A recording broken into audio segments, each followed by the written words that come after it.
की आशा और विश्वास का प्रतीक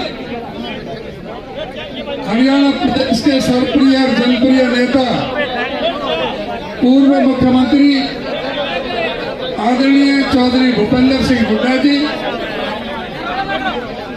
और हिसार लोकसभा से आपके हर सुख दुख के साथी जो तीन बार मेंबर पार्लियामेंट आपने चुने, 2 बार विधायक के रूप में चुने और केंद्र में मंत्री के रूप में, लेकिन जमीन से जुड़े हुए आपके साथ हर सुख दुख में शामिल रहे। हिसार के ही नहीं पूरे हरियाणा के जाने माने और जुझारू नेता, जिनको मैंने विधानसभा में भी और लोकसभा में भी आपके दुख तकलीफों के लिए गरजते देखा है। आपके लोकप्रिय उम्मीदवार आदरणीय भाई जयप्रकाश जी, हमारे बहुत ही प्रदेश के वरिष्ठ सम्मानित नेता आदरणीय चौधरी संपत सिंह जी, हमारे बीच में हमारे पूर्व विधायकगण हमारे बैठे हैं, नरेश शेरवाल जी, हमारे रामनिवास घोड़ेला जी, रामकिशन फौजी जी, हमारे चंद्र प्रकाश जी, भाई जस्सी पेटवाड़ जी, हमारे अनिल सैनी, अनिल मान जी, अतर सिंह सैनी जी और मेरे मंच पर बैठे हुए सभी सम्मानित वरिष्ठ पार्टी के नेतागण और इस आज के शानदार, जानदार, वजनदार, बहुत ही बेहतरीन जो रोड शो के दरमियान आप लोगों ने जो मेहनत की, जो पसीना बहाया और पूरे हिसार लोकसभा के कोने कोने से आए हुए मेरे सभी सम्मानित वरिष्ठ, मेरे सम्मानित साथियों, नौजवान दोस्तों, हमारी सभी माताएं बहनों, मैं धन्यवाद करना चाहूंगा आप सबका। जिस तरह से आज जो सड़कों पर, हिसार की सड़कों पर जो जनसमूह उमड़ के आया, जो जनसैलाब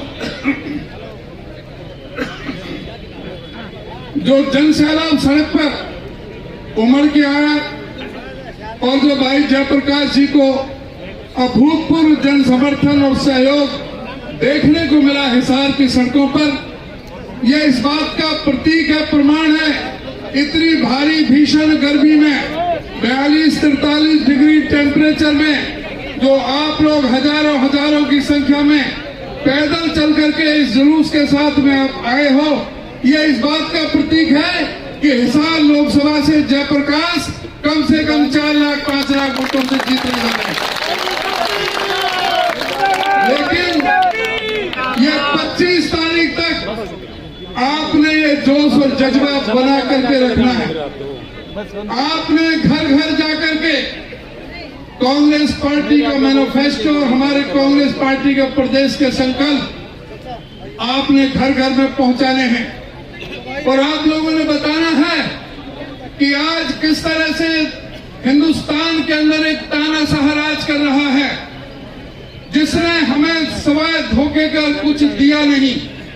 जो कहने को गारंटी दे रहे थे कि किसानों के लिए मैं एमएसपी की गारंटी देता हूं, एमएसपी की लागू करूंगा, स्वामीनाथन रिपोर्ट लागू करूंगा, किसान की आमदनी दुगनी करूंगा, लेकिन जब किसान की बात आई तो 13 महीने तक आंदोलन चलता रहा। 750 किसानों को अपने प्राणों का बलिदान दे दिया, लेकिन एमएसपी लागू नहीं की।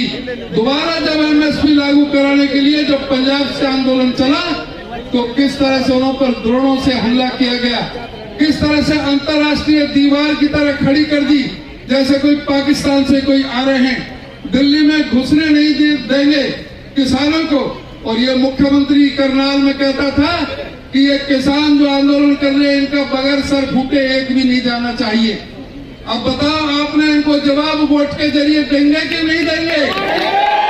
आज समय आया है आप लोगों के पास में। इन लोगों ने किसानों के साथ जो दुर्दशा की, जो हमारी महिला पहलवानों के साथ, जो नरेंद्र मोदी कहते थे कि जो बेटी बचाओ और बेटी पढ़ाओ, क्या किस तरह के बेटी बचाओ और बेटी पढ़ाओ के नारे थे? हमारी पहलवान बेटियों के साथ जिनका यौन शोषण करने का दुस्साहस उन्होंने एमपी ने किया, उसको उसके बेटे को भी अब टिकट देने का काम किया है सरकार ने। और कर्नाटक में जेडीएस का एमपी प्रज्वला प्रसन्ना 400 महिलाओं का बलात्कार करने वाले के लिए ये नरेंद्र मोदी वोट मांगने के लिए जाते हैं। इधर को मणिपुर में हमारे हजारों महिलाओं के साथ किस तरह का व्यवहार होता है, किस तरह से व्यवहार होता है, इसको मणिपुर का मैं नहीं बोल सके। इन लोगों ने हमारे जज्बातों से खेलने का काम किया है। ये लोग जो कहते थे कि 100 दिन के अंदर महंगाई को कम कर दूंगा, 100 दिन के अंदर अंदर काला धन आ जाएगा, काला धन की तो बात छोड़ो, काला धन जो था वो सारा सफेद बनकर के चला गया। सारे अमीरों की योजनाएं हैं इनकी, जो नरेंद्र मोदी कहते थे कि सौगंध मुझे इस धरती की, मैं देश नहीं बिगड़े दूंगा। आज जल थल नभ सब बिकाऊ हैं। आज हवाई जहाज बेचे जा रहे हैं, हवाई अड्डे बेचे जा रहे हैं, रेलवे स्टेशन रेलवे बेची जा रही हैं, पनडुब्बी बेची जा रही है, बंदरगाह बेचे जा रहे हैं, आज कोयले की खानें बेची जा रही हैं, बिजली के सारे कारखाने बेचे जा रहे हैं, इंश्योरेंस कंपनियां बेची जा रही हैं, सारे पब्लिक सेक्टर को इन्होंने तबाह करके रख दिया है। सरकारी नौकरी कोई लगाई नहीं, कहते थे 2 करोड़ नौकरी हम हर साल लगाने का काम करेंगे। इन्होंने जो नोटबंदी की थी उसके जरिए 12 करोड़ लोगों का रोजगार छीनने का काम किया। तो इस व्यक्ति से फंदा छुड़ाने के लिए आज जरूरत है हम सबको एकजुट होकर के ये झूठ की दुकान खोलते हैं। ये कहते हैं कि कांग्रेस के मैनिफेस्टो तो मुस्लिम लीग से प्रभावित है, मुस्लिम लीग से प्रभावित है। इस बात पर तो मैं धन्यवाद भी करना चाहूंगा कि कांग्रेस के मैनिफेस्टो का प्रचार नरेंद्र मोदी जी ने किया। अपने घोषणा पत्र में क्या है, हम जनता के लिए क्या करिए, उसके बारे में बात नहीं करते।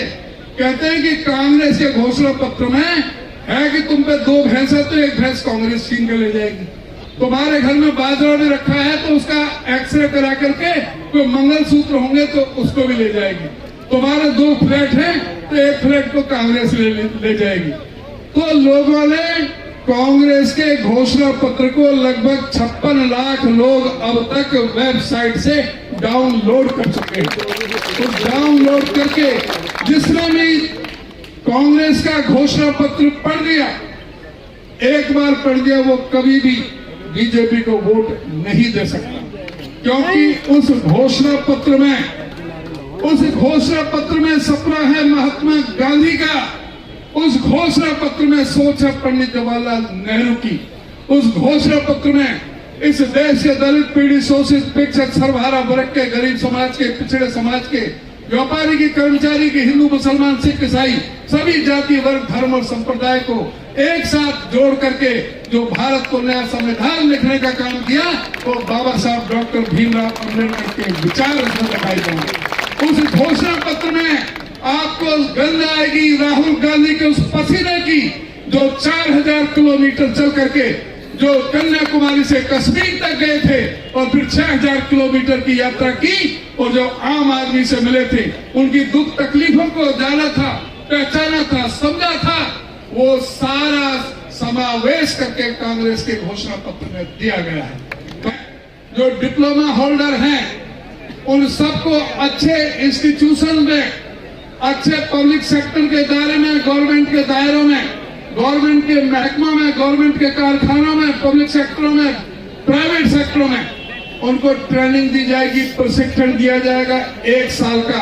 और उस 1 साल के प्रशिक्षण के दौरान 8,500 रुपए महीने के हिसाब से उन युवाओं को वजीफा देने का काम, 1 साल में 1 लाख रुपए युवाओं को वजीफा देने का काम करेंगे।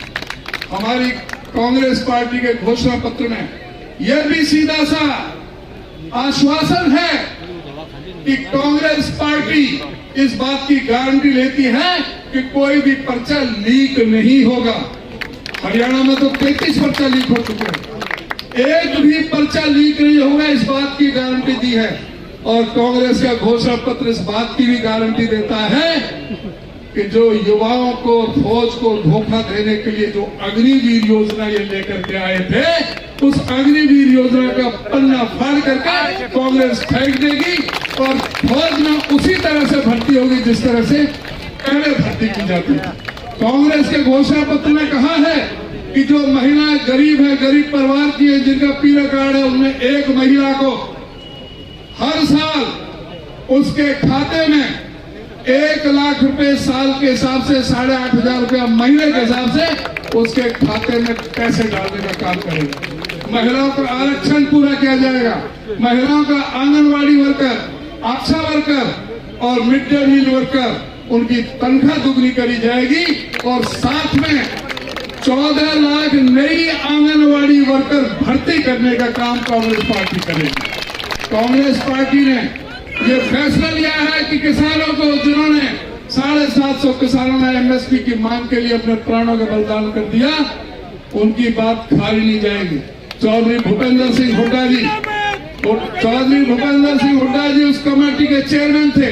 छत्तीसगढ़ में रायपुर में कांग्रेस पार्टी ने यूनानिमस अधिवेशन में ये पास किया था कि कांग्रेस की पार्टी सरकार में आएगी। वही सारे घोषणा पत्र में जो हुड्डा साहब की कमेटी ने किया, वो सारे हुड्डा साहब की कमेटी की रिपोर्ट पूरे उसमें घोषणा पत्र में डाली हुई है। सभी किसानों को एमएसपी से कम किसी को भी भाव नहीं दिया जाएगा।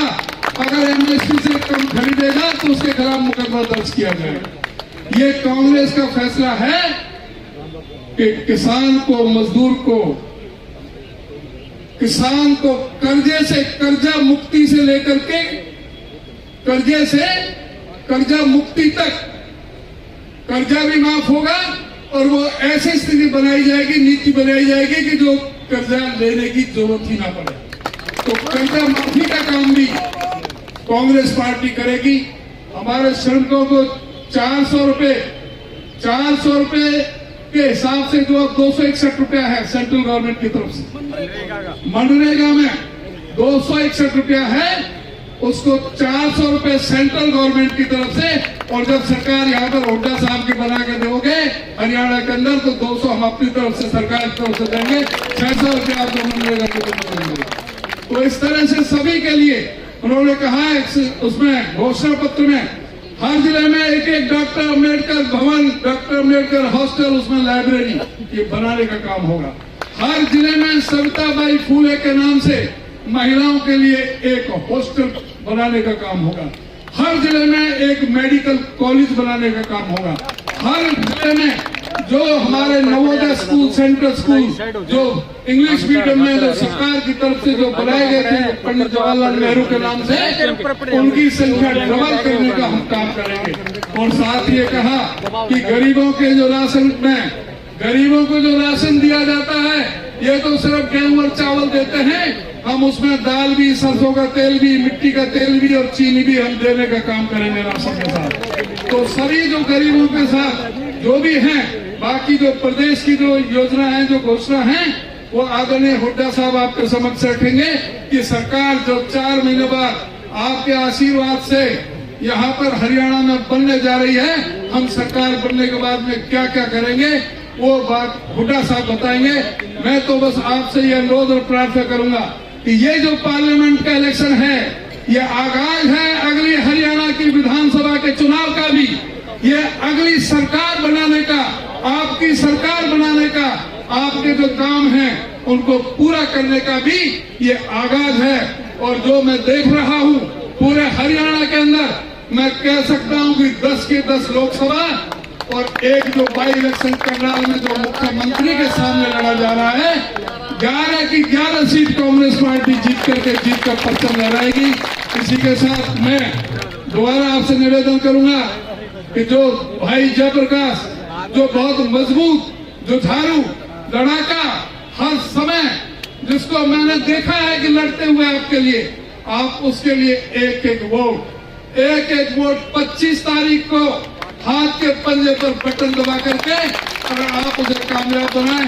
आपका बहुत बहुत धन्यवाद।